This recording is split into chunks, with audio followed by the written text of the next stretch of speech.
माज़ी mic कलाम ऐं दो में इहो अख़बारुनि में छपियो, सभिनी दोस्तनि पढ़ियो हूंदो।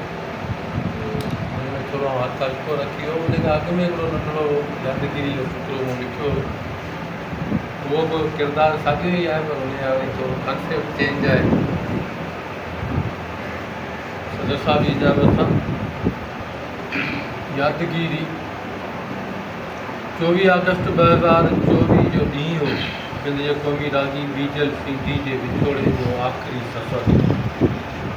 रागी बीजल सिंधी जे विछोड़े जो आख़िरी सफ़र हो। शाम जा पाछा लड़ी रहिया हुआ। बीजल सिंधी जे जनाब इमाम अदा थी चुकी हुई। आख़िरी दीदार जी रस्म हली रही हुई। असां कुझु दोस्त कुंड वचो बीठा हुआसीं। हिकु क़ौम परस्त कारकुन हकल कंदे चयो त हटो हटो थोरो पासो ॾियो। ज़िले बदीन जे तहलके ओलारची जी यूनियन काउंसिल डुबी जी डिस्ट्रिक्ट काउंसिल जो मेंबर अचे। रस्मी तौरु हू असांखे हथ ॾेई अॻियां निकिरी वियो।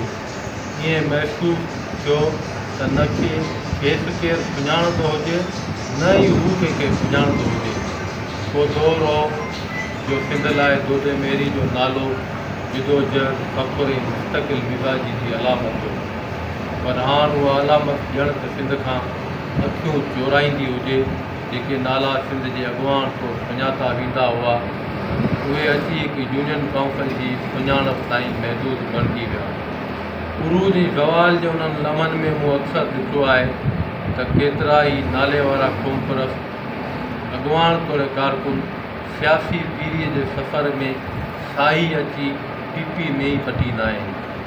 जॾहिं मायूसी जी मम फननि किरदार जा गोॾा चटे वेंदी आहे त फननि विजूद शर्म बूटी जहिड़ो बणिजी वेंदो। वाह।